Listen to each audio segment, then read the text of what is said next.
When Donald Trump is placed under arrest and taken to arraignment in front of a judge on Tuesday, a lot of focus will understandably be on superficial matters, such as whether he'll be in handcuffs and when his mugshot will be released.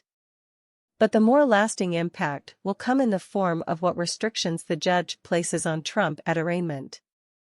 It's important to keep in mind that Trump has no criminal record, the charges he's facing in Manhattan are nonviolent, and, in spite of social media conspiracy theories, he's not an immediate flight risk. Normally, someone in his position would be released on his own recognizance, and would then try to avoid getting on the judge's bad side while awaiting trial. But Trump is incapable of behaving normally. Trump has already posted numerous inappropriate attacks on social media against everyone from the prosecutor to the judge. He's also tried to incite violence against the prosecutor.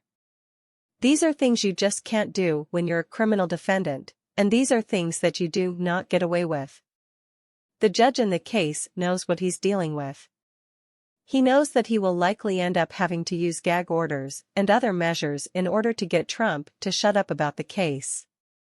That said, don't be disappointed if the judge initially places minimal restrictions on Trump, along with a clear warning about the kinds of things he's not allowed to say. If the judge does this, it'll merely be to establish justification for cracking down on Trump once he does violate these rules. Keep in mind that pretrial restrictions are not supposed to be punishment. The defendant isn't considered guilty while awaiting trial. Any restrictions the judge does place are all about maintaining public safety and maintaining the sanctity of the upcoming trial. Judges aren't supposed to assign tighter pretrial restrictions than they think are necessary to achieve those goals. But as we've seen time and again, when defendants force the issue with misbehavior, the judge will crack down as swiftly and harshly as deemed necessary. So it's entirely possible that Donald Trump will leave his arraignment on Tuesday with nothing but a set of rules about the things he's not allowed to say about his criminal case, and a stern warning about what'll happen to him if he breaks those rules. But that won't be a victory for Trump, unless he can avoid breaking the rules, and that's not really in his nature. Even if Trump isn't hit with a gag order this upcoming week, he could turn around and mouth off online and end up with a gag order the week after that. And if he keeps violating his gag order, he could then face anything from a loss of internet access to travel restrictions to pretrial detention.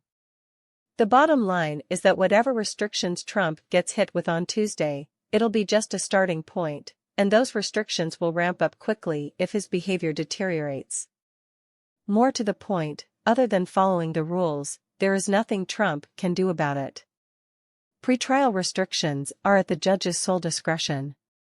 If Trump doesn't like it, he can try to appeal it, but other judges aren't going to be particularly amenable to a guy who keeps attacking the judge overseeing his case.